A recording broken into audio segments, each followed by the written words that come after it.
Hello, and welcome to the IDEMS podcast. I'm Lily Clements, a data scientist, and I'm here today with George Simmons, a postdoctoral impact activation fellow at IDEMS. I still struggle to say it. Hi, George. Hi, Lily. As you know, I was a postdoctoral impact activation fellow for 2 years, and I still struggle to say it now. I always struggle with the order, whether it's impact activation postdoctoral fellow or the other. Doesn't matter. It doesn't matter. And I don't think there is I think my contract says one thing and the website says the other. That's a weird thing about IDEMS. I like to be consistent, right? But it turns out that their lack of consistency is often on purpose, which I find strange. So like in our emails, this is something, in our emails, we don't have a consistent email. So your email isn't like necessarily your initials, or it might be your first name, or it might be your initial and your second name type thing. And we don't have consistency there. It's up to us, partly because apparently like robots can't guess your email from learning what your company's system is. Interesting. I think. I remember when I joined, I had this conversation. I was always quite adamant that I didn't want my first name in my email. I just want my initial. And I can't really explain that. It just feels right for me. So yeah, I kind of appreciated that flexibility. And I know another case of that, we've been updating our website recently. And instead of having fixed roles, we've been encouraged to describe our role as we would like, which is, well, quite nice, except I didn't really know. So I've just gone for impact activation postdoctoral or the other way around, whichever. Well, but it's really hard. I find it really difficult to describe my role. It's one of those things, I guess, of like someone else could probably describe your role a lot better because you can get bogged down in the details. But that's just one of those strange things about IDEMS, that kind of flexibility. Describe it yourself. Yeah, and I think it just shows that you don't have to take yourself too seriously to actually do good work. It doesn't really matter what your title is. What matters is what you do and how you want to describe that. Yeah, that's true. Because honestly, I don't mind what I'm called. No one really calls me anything, to be fair. But I can be called a statistician or I can be called a data scientist. And I introduced myself as a data scientist more because I feel that's just the kind of community I'm more involved in at the moment. But my PhD is very well within statistics. So I guess it's like, yeah, how do you identify yourself? But some people can get really bogged down by it. Like the statistical community, some people in there can get quite adamant that they're not part of the mathematical community or that they're not mathematicians. They like to be called mathematical scientists, which is absolutely fine.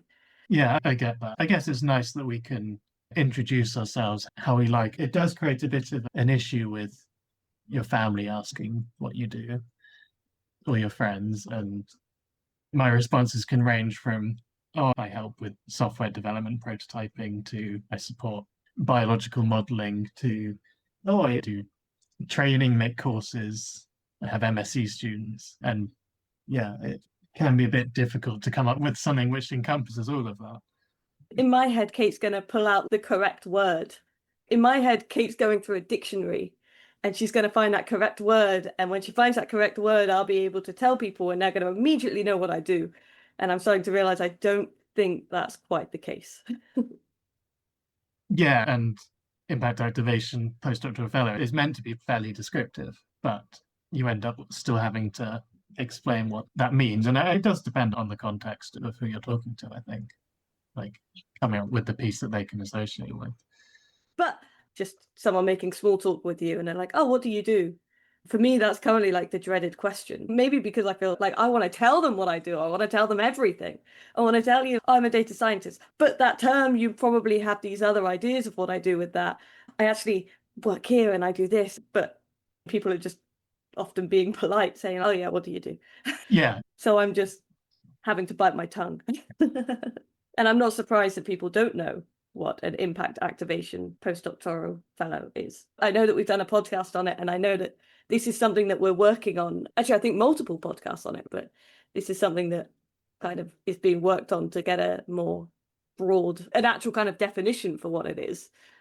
Yeah, especially around what impact activation means. I think people understand social impact, they understand postdoc. So I don't think we're too far away from, this is meant to be something I'm working on, coming from the workshop we did together with our other colleagues was it the end of February, I think, in Edinburgh. We've done some podcasts together around that, I think, in March time for our listeners to go back and find out more about that. Interesting. We didn't intend to talk about these strange things about IDEMS, but I guess we accidentally got into these weird little bits, which I guess is quite easy to talk about when it comes to IDEMS because there's so many differences. We don't have an office, for example. All of us work remotely and we have a lot of flexibility. I want to say complete flexibility, but maybe I feel like I have complete complexibility. Oh my gosh. Complexibility, that's a good. Complexibility. That's a mixture of Kate and David in my head there. We can definitely make something out of that. Yeah, I don't think that's the magic word, though. That's not the magic word from the dictionary that Kate's going to pull out for us. Well, I guess to go back, we kind of thought us two should start having some conversations because we've come from, in some ways, similar places, in other ways, very distinct places. And yeah, we want to try and talk about the things we do at IDEMS, mainly how different they are, but also maybe try and find some similarities or actually get into some of the differences. We've come from similar places, and I already referred to the fact that, as you know very well, I did a PhD in statistics. So I guess that's probably where we should start, is that we both did our PhDs together. That's where we met, was at the University of Southampton, where you did your PhD in mathematics and I did my PhD in statistics. And you and the mathematics lot were very mean to me the entire time. Yes, for some reason, you were stuck into an office consisting of pure mathematicians and a guy called Laurie who did photovoltaic cell analysis. That was Matt's office. I guess Laurie also got made fun of a lot by the mathematicians. Yeah, so I think it was you and Laurie were the people who were very unfairly shoved into. Oh no, I loved it. I couldn't compare myself to the other statisticians, which is exactly what you need when you're doing when you're doing a PhD. Otherwise, could have a lot of imposter syndrome and whatnot. And I still could speak to the statisticians. They were just in the other building for some reason. They didn't want me in their building. But yeah, so we both started at the same time, although I think you were on holiday in New Zealand, which we didn't actually meet for, a good month. No, I was only there for the first week. But I was then hidden away in my office for a month because I was like, who are these people? What am I doing? I'm like, why am I doing a PhD? I'm not meant to be here, type thing. And everyone around me is so smart, and that whole imposter syndrome, which of course will never ever go away for anyone. But I have been told that in that kind of first week that I did miss, they did a thing with all of the new students. And there was another girl from the stats department who was meant to be new, but was having some visa side issues, so wasn't there yet either. So all of the new students for PhDs were all guys. And I thought, here I was just happily thinking that no one would notice I wasn't there. Whoops. It didn't matter in the end. You were adopted by us lot. And I guess fast forward is to COVID times where we were given, eventually after a few months of COVID, we were given a day a week to come in and share work in the office, but nicely socially distanced. That became a big lifeline. I think our group became pretty close at that point. Yeah, not physically. Exactly. Of course, I'm again with the mathematicians, pure mathematicians to be exact. But yeah, that kind of became a lifeline. I think that's when at least you and I started chatting more. I think we got into playing GeoGuessr, amongst many other things. Obviously, while still doing all our work. All of our hard PhD work, yeah. And then you were clearly playing a bit more GeoGuessr than I was, because I joined IDEMS 6 months? No, a year. Well, to be fair, I knew David before, so I was doing work with IDEMS alongside my PhD around that stage, around that time. And then I joined full time while also finishing off my PhD. I got COVID it would have been April 2021, just before Easter. But I didn't feel ill, but I didn't want to infect my whole family, of course. So I had to stay back. And so I was like, it's Easter. It was Easter weekend and I couldn't do anything. So I was like, fine, I feel fine. So I'll finish my thesis. Getting all these lovely pictures of everyone having fun. I'll just finish my thesis then. Yeah, that'll show them. That'll show them. Well, it showed me because, I was probably about 18 months behind that. So We're all in the same place now anyway. Exactly. But this ties into my story because you'd set up with IDEMS full time, at least a year, if not more, before I even started thinking about jobs. And you were then, of course, the one who pointed out that IDEMS could be a viable place for me to look at. And you told me to reach out to David, which I did. The rest is history, as they say. So yes, of course. So I pointed it out to you and said this could be a viable option. So what are you thinking now? You've been at IDEMS for nearly 2 years. You must be coming towards the end of your impact activation postdoctoral fellowship fairly soon. Yeah, alarmingly rapidly, 6 weeks' time. Wow, yes. Where hopefully I can transition. So this is the thing. I guess I still don't have much clue what I'm really doing, but I have learned a lot and I've enjoyed pretty much everything I've been thrown into here. Yeah, I can turn this into a more permanent role with a slightly less confusing title. That would be nice. My understanding is you came in on a main project, which was very different to me because I had a bit of history with David. Then I trickled in on helping out on some parenting work here with Kiara, and then okay, now you can help Esme. Okay, oh, actually, you can also help here, and then it just very naturally became a full-time role where I was working on lots of different areas. Whereas you were very different. You came in on this crops work.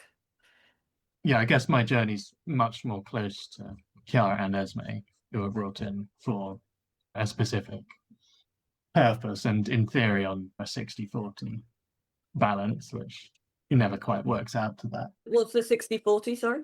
The impact activation postdoctoral fellow is meant to be 60% towards the main project and 40% towards other projects, which in theory don't even have to be fully focused on items, but could be towards my own personal development or interest. As it turns out, you invest as much as you can into your main project because they're always so open-ended and there's always stuff to do.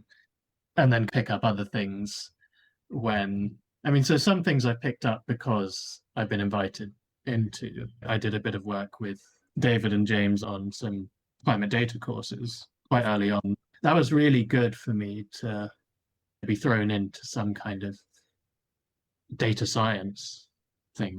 We've got to make resources for people to learn about how to analyze climate data and visualize it and so on. That for me was like a really good thing to do on the side, just to get my first exposure into that. And then some things I've picked up because I have explicitly asked to find something that was supplementary to what I'm doing, because I think trying to focus on one thing all the time can just get quite wearing, especially when it is, as is common here, it's just you spearheading most of the work. That's how I've got into the Masters of Mathematical Innovation courses that we're all pitching in on. And I guess we can have a further conversation, maybe another podcast around what we're both doing around those. But yeah, by and large, the bulk of my time has been on the CASAS work, which I've done a couple of podcasts about. I probably will do another one with David soon, updating where that's got to. Yeah, it's been a really interesting journey. And, it shouldn't make it sound like you have one project, you do one thing day to day. It's not. I interact with entomologists and plant biologists one day. I do formation of EU grants one day. I interact with topos, these people who do very pure abstract category theory another day. So I'm still kind of learning a lot of different skills and interacting with a lot of different people just under one umbrella. And you do bits with Kate as well on, I don't even know what it's on, but bits with Kate. Yeah, so I did a podcast with Kate a month ago. This is then about how do we raise money to continue what we're doing with CASAS, with Topos, around my piece anyway. And one of those things is, applying for grants, like the EU grants I mentioned. But another piece is just trying to develop our brand around it and trying to identify what niches there are and how we can kind of position ourselves to attract different types of funding around this. Yeah, that's it's something I enjoy more than I thought I would.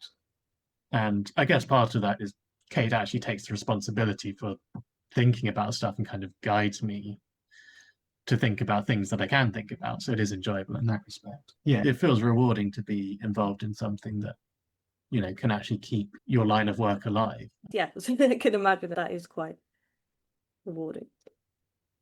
And so you work on quite a lot of, you say that you're predominantly on the crops work, but you've done a lot of work in other bits here.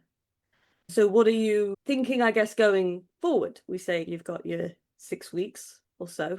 I'm not sure how many weeks, but you're coming towards the end of your impact activation postdoctoral fellowship. Sorry, I have to use the proper title. It's not even a good acronym because it starts with 2 vowels. PIAF, which is still not great, we'll be honest, but pronounceable. And so what are you thinking? You probably will hate this question, but going forward, or what will change? Because I remember the end of my postdoctoral impact activation fellowship, and I remember thinking, like, I don't really know what will change here because I'm just like, I'm having fun. And I was worried what would change would be, okay, Lily, it's time to stop dabbling in all these projects. It's time to stop having fun. Okay. It's time to stop on this, I guess, 60-40 that you've alluded to. But actually, I was told, like, actually, no, you've just naturally done that anyway. So this is pretty overdue. And so it wasn't a transition at all for me. From how you speak, from the kind of, I guess, how you talk about your projects, it feels like it would be that way for you. But maybe David would listen to this and be like, Lily, don't tell him that. Now, I think the difference is that, the exact role I do is probably dictated by what funding we get. So I know that we have an extension to the CASAS funding until it's either March or May next year, but at least another 6 months to continue the role that I'm currently doing. So in the near term, that's kind of settled. Then it's just about what grants that we've applied to actually come in, and the different schemes we apply to, we have applied for slightly different lines of work, whether it's more research focused, whether it's more product focused, whether it's more kind of community focused. My wish and want is to, in the main part, continue on this project with CASAS, with Topos, as I have been, but yeah, it will be dictated precisely by where the funding goes, but that's fine, that's natural. Another thing which is really exciting, which we're in the early stages of thinking about, is really expanding our understanding of how category theory can shape not just the work I do, but a lot of the things we work on. And David has a very good vision of even how setting up a way of thinking categorically can help shape how our app should be structured and coded, how the chatbot should be structured and coded, and things like that. And I think that's a very exciting thing for me. I don't think it's a full role in itself, but it's definitely something I'd like to keep having oversight and involvement with. Sorry, is that stuff with Topos as well? Yes, it will involve Topos. It's always two-layered. Part of it is just understanding how to think of things in a way that ensures you have this natural interoperability and modularity in kind of the code and products you make. And then the second half of it is, I guess, actually formalizing what you've done and writing research on it. And that's always the difference between us and Topos. Topos will build stuff from their research and go that way, whereas we will work out what needs doing, come up with a prototype, and then we can go back to them and say, these are essentially the requirements that we need from the research. We can do it collaboratively with them, and then we can build up further. That's exactly what has happened with the CASAS work I'm doing.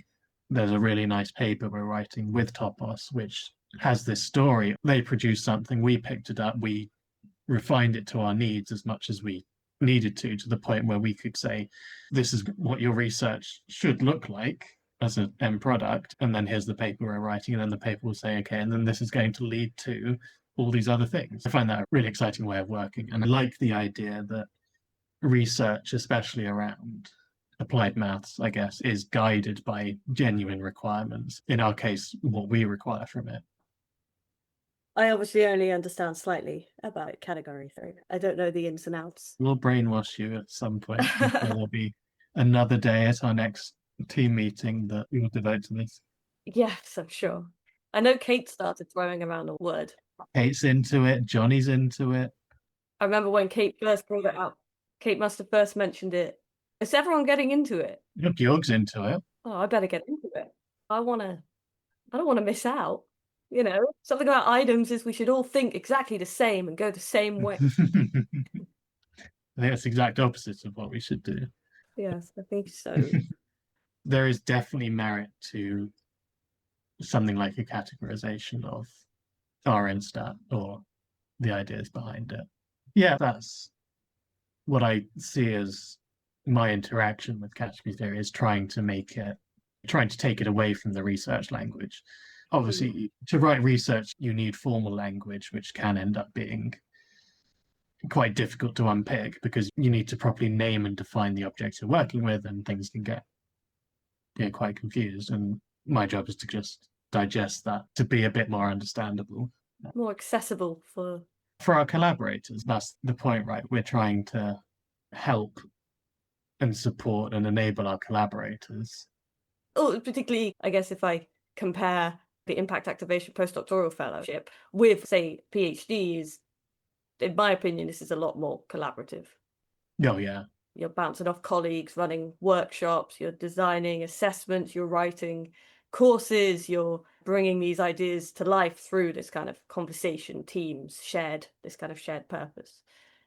Yeah, I like the empowerment of me holding meetings with the collaborators and I'm the main person in that meeting. I think often, even as a postdoc, you will always have at least they're not supervisors anymore. Yeah, you're David.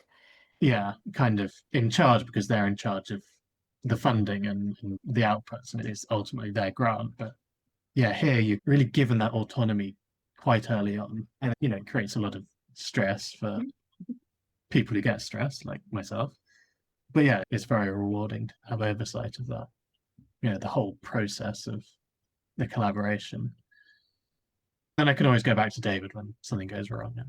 Yes, because he's ultimately responsible. So you get to have that empowerment, that ownership without the responsibility. Exactly. That's probably a good place to finish. Yeah, I've enjoyed this. I think it's been nice to reminisce a bit. Yeah, maybe I'll go back on GeoGuessr. It's about time. I think we even used to pay for a subscription to it on a PhD stipend. That's how important it was. There wasn't much else going on then, to be fair. There wasn't a lot going on. We were in a pandemic and we had to spend money on something. You couldn't go out anywhere. Yeah, especially when you're sat in an office socially distanced. We always used to play chess and throw stuff around, and suddenly that all disappeared. I'll never forget the week before lockdown, and you're like, yeah, we're still going to Canada next week. On the Monday you were told, because you're meant to go to Canada for this conference, right? Oh no, you're meant to go for a good few months, weren't you? No, it was about 3 weeks, I think. Okay. Yeah, and I was meant to fly on something like the Saturday. Yeah, and as you said, on the Monday it was pretty certain we were going. And it was only the Thursday that the university barred us from travel. But in a way, that was good because that then meant the university took responsibility for cancelled fares and hotels and all that. That was a very strange time. And on reflection, obviously very glad I didn't fly because it would have been awful to get there and the conference would have been cancelled. And it would have just been quite scary because at that point, we had no idea what this thing actually was going to do. No, we rabbiting on a bit more. Thank you very much. It's been a very good discussion. I've enjoyed it. Yeah, maybe we can have some more conversations diving in a bit deeper into what we do and compare. We always say we'll do R versus Python. Which sounds like it's one or the other, and it's not. But anyway. No, it's definitely not. Definitely not. No. But anyway, no, thank you very much. No, thank you.